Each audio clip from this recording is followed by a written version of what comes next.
చూసారా, మీకోసం నేను ఆఫీస్లో కూర్చొని మరీ వాయిస్ ఓవర్ ఇస్తున్నా. అంత వినకూడనంత క్లారిటీ లేకుండా ఏం లేదు. ఈ వీడియో అయితే మీరు ఫుల్గా చూడండి, ఎందుకంటే కొంచెం క్లమ్జీ క్రియేట్ చేసిన నేను చేసే కొన్ని యాక్టివిటీస్ని చూపిస్తున్నా. కొన్ని కాదులే, ఒక యాక్టివిటీ చూపించడానికి ఇంతసేపు పట్టింది, ఇంకా కొన్ని యాక్టివిటీస్ అంటే అది ఎంత టైం పడుతుందో. బేసిక్గా అక్కడ నాకు సెటప్కే కొంచెం టైం పట్టింది.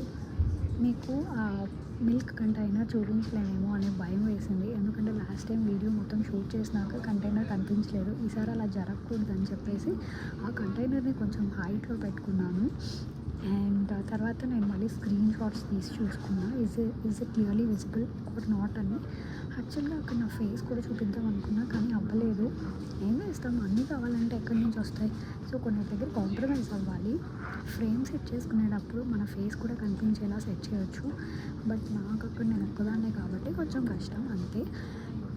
Stay tuned. మీరు ఎంకరేజ్ చేస్తే ఇంకా ఇలాంటి వీడియోస్ బోల్డ్ చేస్తాను. ఫ్యూచర్లో ప్రొఫెషనల్గా చేయడానికైతే ట్రై చేస్తాను, ఎందుకంటే ఇది ఆన్గోయింగ్ ప్రాసెస్. ఇప్పుడు నేను ఇనీషియల్ దీంట్లో ఉన్నాను కాబట్టి ఐఎమ్ స్టిల్ లర్నింగ్. బట్ అలవాటు అయిపోయి హ్యాబిట్ అయిపోతే మాత్రం ఫ్యూచర్లో మంచి మంచి వీడియోస్ చేస్తాను ఫర్ షూర్.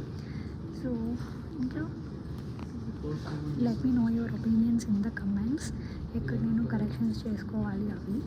డిఐఎంఎల్ మొత్తం ఇలా ఒక్కొక్క యాక్టివిటీ చేసుకొచ్చి మొత్తం ఒక్కసారి ఫైనల్ ఎపిసోడ్ లాగా రిలీజ్ చేద్దాం అనేది ప్లాన్. చూద్దాం.